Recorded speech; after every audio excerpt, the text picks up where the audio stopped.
Bonjour à tous et bienvenue sur notre chaîne YouTube. Aujourd'hui, nous allons aborder un sujet des plus intrigants. Savez-vous que le tiers des mariages au Japon résulte de contrats parentaux?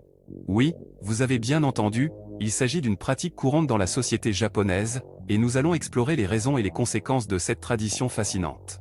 Ce sujet est d'une importance capitale car il nous permet de plonger dans les profondeurs de la culture japonaise et de comprendre les différentes valeurs et normes qui y sont ancrées.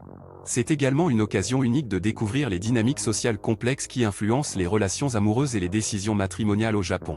Tout au long de cette vidéo, nous allons explorer les raisons derrière ces contrats parentaux, les avantages et les inconvénients qu'ils peuvent entraîner, ainsi que les répercussions sur la vie des couples mariés.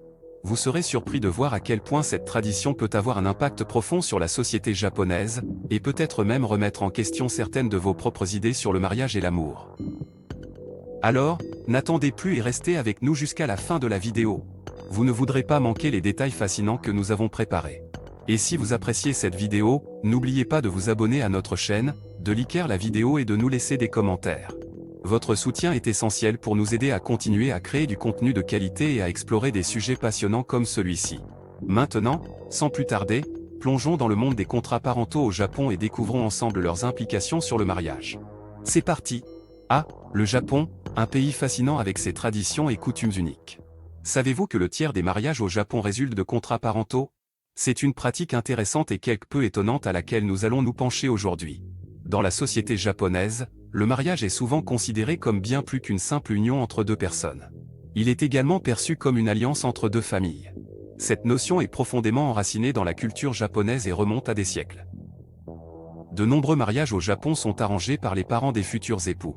Ces arrangements, connus sous le nom de mie, sont basés sur des critères tels que la classe sociale, l'éducation, la situation financière et même le signe astrologique.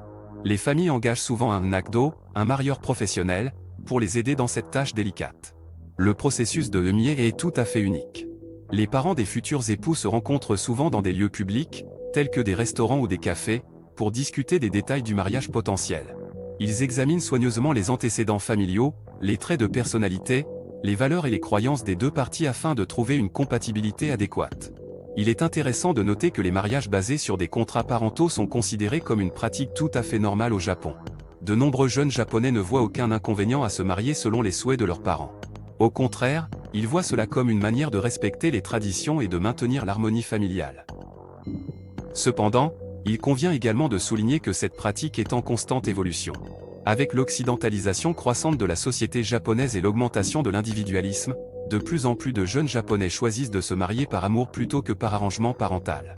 Les médias sociaux et les rencontres en ligne ont également joué un rôle dans ce changement de mentalité. Les jeunes japonais sont de plus en plus enclins à rencontrer des partenaires potentiels par eux-mêmes, ce qui remet en question le rôle des parents dans le processus matrimonial. Néanmoins, les mariages basés sur des contrats parentaux continuent d'exister et de prospérer au Japon. Pour certains, c'est une façon de préserver les traditions et de maintenir les liens familiaux forts. Pour d'autres, c'est un moyen de s'assurer un bon mariage et une stabilité financière. En fin de compte, il est important de reconnaître que chaque culture a ses propres normes et valeurs en matière de mariage. Ce qui peut sembler étrange ou déroutant pour certains peut être tout à fait normal pour d'autres.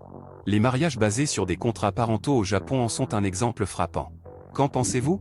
Seriez-vous prêt, à vous marier selon les souhaits de vos parents ou préférez-vous choisir votre partenaire par vous-même?